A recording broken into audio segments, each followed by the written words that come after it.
City SP शरद चौधरी ने पुलिसकर्मियों को व्यवहार कुशलता की सीख दी।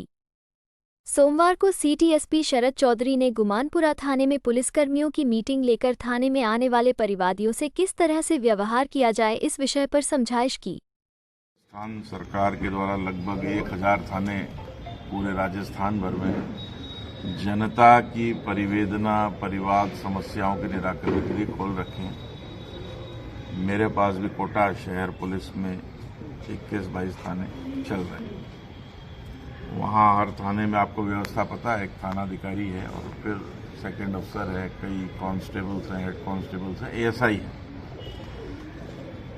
जनता हमारे थाने पे कोई ना कोई अपनी समस्या परिवेदना और पीड़ा को लेकर के आती है।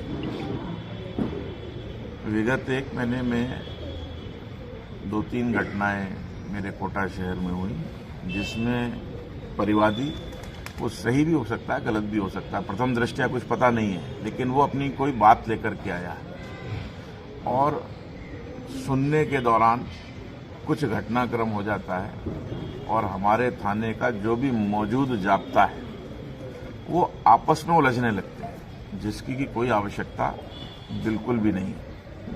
तो मुझे ऐसा लगा कि शायद हमारे जो मेरी टीम है कांस्टेबल, हेड कांस्टेबल, एएसआई की,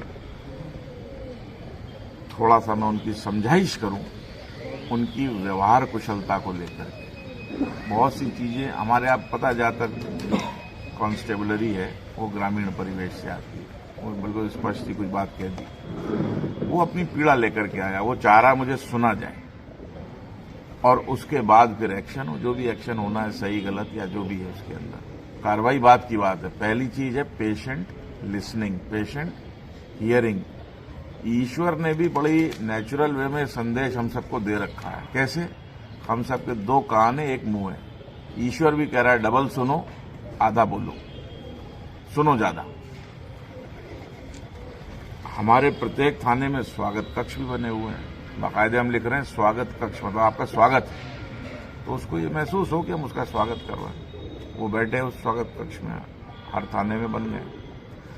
तो मैं आज पूरे मेरे जाब्ते की यही समझाइश करने आया हूं कि आप उसे जो भी मौजूद है, एसएचओ, सेकंड अफसर, कांस्टेबल, हेड कांस्टेबल, मौके पे जो भी व्यक्ति मौजूद है वो समझाइश करे, सुने। अब सुनने के बाद में पता लगेगा इसकी कार्रवाई क्या हो सकती है, क्या मदद हो सकती है, क्या उसकी परिवेदना शिकायत सही है, गलत है, क्या उस पर पुलिस कोई कार्रवाई कर सकती है, क्योंकि बड़ी सहजता से जनता हमारे थानों पे आती है। अक्सर वो कार्रवाई हमारी नहीं है, कहीं वो यूआईटी की कार्रवाई है, नगर निगम की कार्रवाई है, अन्य किसी विभाग की कार्रवाई है, लेकिन वो सहज भाव से आ जाता है। तो उसको डायरेक्शन देना, भाई हम नहीं करेंगे, आप करेंगे, उस ये विभाग करेगा। यदि हमारे द्वारा की जानी है तो भाई क्या कार्रवाई की जानी है। तो एक प्रक्रिया है कि परिवार में दर्ज कीजिए और उसके बाद उसकी कार्रवाई को आगे बढ़ाइए। तुरंत कोई कॉग्निजेबल ऑफेंस नजर आ रहा है तो प्रकरण दर्ज कीजिए, अनुसंधान प्रारंभ कीजिए, बिल्कुल स्पष्ट नियम है। लेकिन ये कार्रवाई प्रारंभ हो उसके पहले की जो स्थिति है, वो जब थाने में आ रहा है और कार्रवाई होगी, वो आधे 1 घंटे जो हमारे थाने पे है, किन्हीं कारणों से कोई हमारे कांस्टेबल, हेड कांस्टेबल आपस में उलझ लेते हैं परिवादी के साथ। एक बड़ी सामान्य सी चीज आ रही है कि हर आदमी आजकल मोबाइल लेके आता है, जो मैंने महसूस किया, वो रिकॉर्डिंग करने लगता है। हमारा जाता है क्यों रिकॉर्डिंग कर रहा हो, इसको लेकर की कोई बातचीत होने लगती, करे ना रिकॉर्डिंग, हमें क्या दिक्कत है। अगर हम समझाइश करते हैं कि भाई तू क्यों, किस लिए कर रहा है, भाई वो शायद रिकॉर्ड बनाना चाह रहा है, मुझे क्या कहा जा रहा है आगे दिखाऊंगा, बताऊंगा। समस्त प्रकार के लोग आएंगे, स्त्री आएंगी, पुरुष आएंगे, बच्चे भी आएंगे, कोई ना कोई। अब आपके 2 लाख बच्चे हैं तो मेरे यहाँ जवाहर नगर थाने पे, बोरखेड़ा पे बच्चे भी आते हैं। उस बच्चे की जितनी समझ है वैसे ही वो समझाएगा। तो हमें उस स्तर पे उतरना पड़ेगा कि वो क्या कहना चाह रहा, चाहता क्या है हमसे, और हम आपस में नहीं उलझें। परिवादी और मेरे थाने का स्टाफ जो भी मौजूद है वो अपनी कोई प्रॉब्लम लेके आए, हम जो कर सकते हैं वो करें। हम आपस में क्यों उलझ जाते हैं किसी भी बात को लेकर के। तो आज का ये जो सेशन है, कोटा शहर के समस्त 22 थानों पे ये प्रक्रिया चल रही है। प्रत्येक जगह पे एसएचओ अपने जाब्ते को समझाइश कर रहा है। इसके पहले मैंने समस्त एसएचओ, सीओ, एडिशनल एसपी को बुला करके इस संदर्भ में मीटिंग लेकर के बताया था तो आज 5 बजे का टाइम मुकर्रर है। आप किसी भी थाने पे जाएंगे वहाँ ये प्रक्रिया चल रही है और हमारा जो भी स्टाफ मौजूद है, जाब्ता मौजूद है, कोटा शहर पुलिस की थाने वाइज टीम मौजूद है। हम उनको यही बताने का प्रयास कर रहे हैं, आप बड़ी मधुरता से, सहजता से, सरलता से उसकी बात को सुनने के उपरांत जो भी कार्रवाई की जानी, आपकी समझ में आ रही ठीक है, नहीं आ रही है तो फिर अधिकारी है नीचे से ऊपर तक, आप चर्चा कर लें और तदनुसार कार्रवाई करें। नहीं करनी है वो भी स्पष्टता से बता दें, ये भाई संभव नहीं है तो यूआईटी करेगा, हमारी कार्रवाई नहीं, तो वहां भी सर फरियादी तो जैसे परेशान होकर के आता है, तब से ही नफरी भी कम है और ड्यूटी आवर्स भी ज्यादा हैं। हम 24 घंटे की ड्यूटी, हम जब भर्ती हुए थे तब से ये तय था, मुझे भी पता था।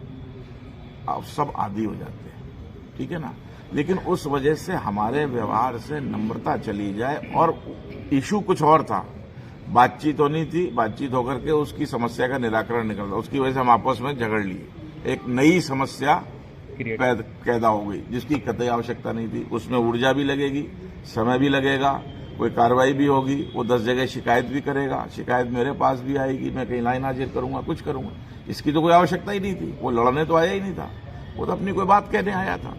सर थानों में जो मैं ये नहीं कह रहा, थोड़ी सी भी आप, लगभग हम 8,000 मुकदमे दर्ज करते हैं, लगभग हम 40,000 परिवादों की जांच करते हैं, तो इतने परिवादी तो होंगे ना जो आए होंगे, उनका हमने काम किया।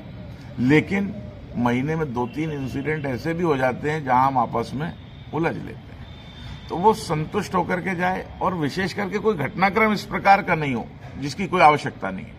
आज की समझाइश का उद्देश्य सिर्फ इतना सा है कि वो बिल्कुल ही जीरो हो जाए, वो इसलिए आया नहीं और हमारा भी ये कोई कार्य नहीं है, समझ लें, जो काम है वो कर लें, तो वो बिल्कुल खत्म हो। और फिर मेरे सिपाही खिलाफ कि साहब कोई बयान हो रहा है, कोई जांच कर रहा है, उसमें तो समय व्यस्त हो रहा है ना, कि डिप्टी एसपी जांच कर रहा है, SHO जांच कर रहा है, उसमें भी समय लग रहा है। किसी भी प्रकार की क्राइम, घटना, दुर्घटना सहित प्रशासनिक और हर खबर के लिए बने रहे हमारे साथ।